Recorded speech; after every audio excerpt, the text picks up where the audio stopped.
সন্দেশখালী এই মুহূর্তে রাজ্য রাজনীতিতে নতুন করে উত্তপ্ত করে রেখেছে। সৌজন্যের মণ্ডল সভাপতি গঙ্গাধর কয়াল একের পর এক তার ভিডিও সামনে আসছে, আর যাকে কেন্দ্র করে সন্দেশখালীর আন্দোলনই যেন এবার প্রশ্নের মুখে পড়েছে। এবার গঙ্গাধর বাবুর আরও একটা ভিডিও ভাইরাল হলো, যেখানে মদ্যপান নিয়ে আলোচনা করতে দেখা গিয়েছে গঙ্গাধর কয়ালকে। যদিও ভিডিওর সত্যতা যাচাই করেনি আজ তাক বাংলা। চলুন দেখে নি সেই ভিডিও। আপনার মহিলাদের জন্য কতটা লাগতে পারে আর পুরুষদের জন্য কত লাগতে পারে আমাকে একটু আইডিয়া দেয়। ভোট অবধি এখান থেকে শুরু, একদম মানে এখন থেকে ভোট অবধি, মানে একদম ভোটের দিন অবধি আমার যা যা আমার লাগবে। আমার এই 10টা বুথের জন্যই বলবো।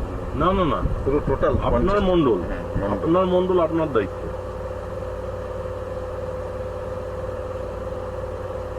ওটা তো আইডিয়া নেই কিভাবে। তাও মোটামুটি একটা কারণ বলুন তো, আমাদের এখন থেকে আমার বাজেট না করলে দাদা লাস্ট মিনিটে সামনে উঠতে পারবো না। ধরুন 5,000 টাকা যদি ধরা হয় পার বুথ, পারবো।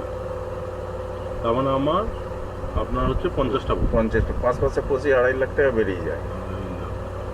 আর এর মধ্যে মহিলাদের সংখ্যা কত থাকবে এই মদ খাওয়াতে?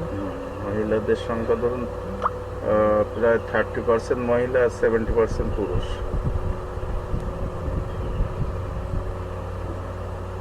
আচ্ছা, এই মহিলাদের মধ্যে আমাদের আন্দোলনকারী মহিলারাও থাকবে তো? আন্দোলনকারী মহিলারা তো সবাই ওটা করে না, বলছি যারা থাকবে তো? যারা মানে হ্যাঁ তারা তো থাকবে। ওইটাই বলছি, যারা খাচ্ছে তারা ওর মধ্যে ইনক্লুডেড থাকছে তো? মানে ওদের হয়ে জন্য যাবে এবং ওদের জন্য ওরা আলাদা আলাদা নিয়ন্ত্রণ করবে। আপনারা শুনলেন যে কিভাবে মহিলাদের মদ্যপান করার বিষয় নিয়ে গঙ্গাধর বাবু আলোচনা করছেন।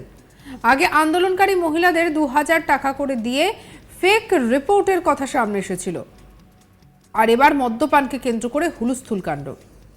গঙ্গাধর বাবুর কাছে জানতে চাওয়া হয় ঠিক কত টাকা লাগবে মহিলাদের মদ্যপানের জন্য। তখন গঙ্গাধর বাবুকে বলতে শোনা যাচ্ছে, শুধুমাত্র এখান থেকে কতটা লাগবে তার হিসাব দিতে হবে। তখন তাকে উত্তরে বলা হয় হ্যাঁ, শুধু তার মণ্ডলের জন্য কত লাগবে সেই হিসাবটা দিতে। প্রথমে গঙ্গাধর কয়াল জানান এই ব্যাপারে তার সেইভাবে কোনো ধারণা নেই। তখন তাকে বলা হয় যে আগে থেকে বাজেট যদি ঠিক না করা হয় তবে পরে সামাল দিতে মুশকিল হবে।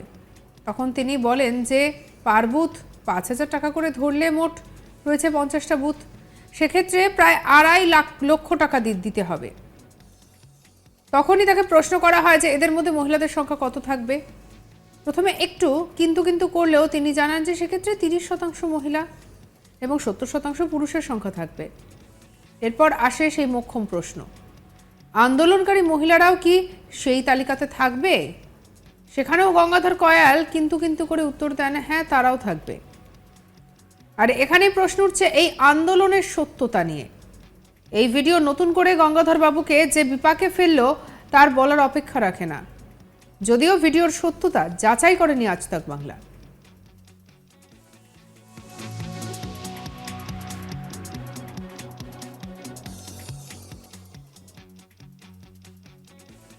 চলুন গঙ্গাধর বাবুর মুখে শুনিনি মহিলাদের মদ্যপান নিয়ে কি বলেছেন তিনি।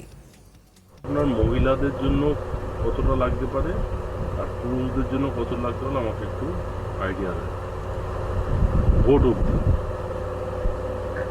এখান থেকে শুরু, একদম মানে এখন থেকে ভোট অবধি, মানে একদম ভোটের দিন অবধি আমার যা যা আমার লাগবে। আমার এই 10টা বুথের জন্যই বলবো।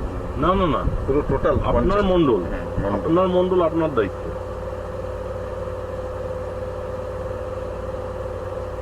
ওটা তো আইডিয়া নেই কিভাবে। তাও মোটামুটি একটা কারণ বলুন তো, আমাদের এখন থেকে আমার বাজেট না করলে দাদা লাস্ট মিনিটে সামনে উঠতে পারবো না। ধরুন 5,000 টাকা যদি ধরা হয় পার বুথ, পারবো। তার মানে আমার আপনার হচ্ছে 50টা ভোট, 50টা 5 5 25 2.5 লাখ টাকা বেরিয়ে যায়। আর এর মধ্যে মহিলাদের সংখ্যা কত থাকবে এই মদ খাওয়াতে? মহিলাদের সংখ্যা ধরুন প্রায় 30% মহিলা, 70% পুরুষ।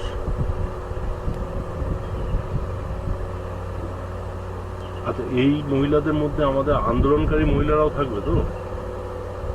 আন্দোলন মানে মহিলারা তো সবাই মোটে করে না, না, বলছি যারা থাকবে তো? যারা মানে থাকে, হ্যাঁ তারা তো থাকবে, ওইটাই বলছি, যারা খাচ্ছে তারা ওর মধ্যে ইনক্লুডেড হ্যাঁ, ওর থাকছে তো? মধ্যে মানে ওদের হয়ে জন্য যাবে এবং ওদের জন্য ওরা আলাদা আলাদা নিয়ন্ত্রণ করবে।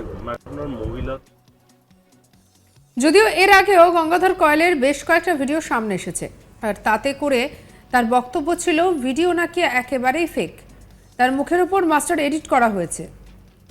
এমন কথা নিয়ে আদালতের দ্বারস্থ হয়ে গঙ্গাধরবাবু বলেছিলেন যে তিনি খুন হতে পারেন, নিরাপত্তাহীনতায় ভুগছেন তিনি। কিন্তু তার একের পর এক ভিডিও ভাইরাল হওয়ায় আন্দোলন নিয়ে এবারে সত্যি সত্যি প্রশ্ন উঠতে শুরু করেছে রাজনৈতিক মহলে। যদিও যে ভিডিও সামনে আসুক না কেন তা নিয়ে মাথা ঘামাতে নারাজ রেখা পাত্র। তিনি শুরু থেকে বলে এসেছেন যে তার দলের কেউ এই ধরনের কোনো কাজ করতে পারে না, এবং এই ভিডিও নিয়ে রাজনৈতিক দলগুলো প্রশ্ন তুললেও তার রেখা পাত্রের প্রচারে কোনোভাবেই কোনো প্রভাব ফেলবে না। আর অন্যদিকে চৌঠা মে সন্দেশখালী কাণ্ড নিয়ে স্টিং অপারেশনের প্রথম ভিডিও ভাইরাল হয়েছে। দ্বিতীয় যে ভিডিও সামনে এসেছে সেখানে অস্ত্র নিয়ে আলোচনা করতে দেখা গিয়েছে সেই গঙ্গাধর কয়ালকেই। মোট 46 মিনিট 7 সেকেন্ডের ভিডিওয়ে গঙ্গাধর কয়ালকে প্রশ্নকর্তা বলছেন যে আপনার কোড়াকাটি আর মণিপুরের জন্য অস্ত্র লাগবে। জবাবে গঙ্গাধর কয়াল বলছেন যে হ্যাঁ, কোড়াকাটি আর মণিপুরের জন্য, সন্দেশখালীতে আমার লাগবে না। এরপরে প্রশ্নকর্তাকে বলতে শোনা যায় যে কি ধরনের অস্ত্র লাগবে, পিস্তল বোমা কি ধরনের। গঙ্গাধর কয়াল বললেন যে বোমা নয়, পিস্তলই লাগবে। কোড়াকাটির জন্য 30টা আর মণিপুরের জন্য 20টা, 50টা হলে ঠিক আছে। দেখবো ভিডিওটা। ফায়ারিং যদি হয় ফুল কালেকশন করে ডিস্ট্রয় করবে, চেষ্টাই করতে হবে, ঠিক। ফুল যেন কারোর হাতে না পড়ে, ঠিক আছে? এটা একদম মাথায় রাখবেন। তাহলে এখানে আপনার 30টা পিস্তল, এখানে 20টা পিস্তল হলে আপনার এরিয়া কমপ্লিট হয়ে গেল।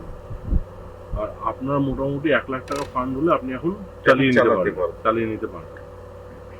আর মদ মোটামুটি আপনার পার বুথে যদি 5,000 টাকা মদ দেওয়া হয়, আপনার মহিলা পুরুষ মিটে যাবে। মহিলাদের আর কোনো ডিমান্ড? খুব ডিমান্ড বলতে আমাদের এই 5টা বুথে যারা আন্দোলনকারী আছে এগুলো একটু ডিমান্ড আছে, ওই যেটা আর্থিক দিকটা দেখলে মানে ওটা হচ্ছে আন্দোলনকারীদের আগে যে আন্দোলন করার জন্য যে টাকা পয়সা দেওয়া হচ্ছিল সেটা এখন বন্ধ হয়েছে, ওটাকে আবার একটু রানিং মাঝে মাঝে ওদেরকে একটা স্টেপ দেওয়া, সেটা ব্যবস্থা হয়ে যাচ্ছে। যেখানে হয়তো দেওয়া হচ্ছে আপনার ফোন করতে পারবেন তো? একদম করবেন, একদম। আমি কম করবো, আপনারা বেশি করবেন। হ্যাঁ, কারণ শুনুন, আমরা ফোন সাবস্ক্রাইব করুন আজ তাক বাংলাকে।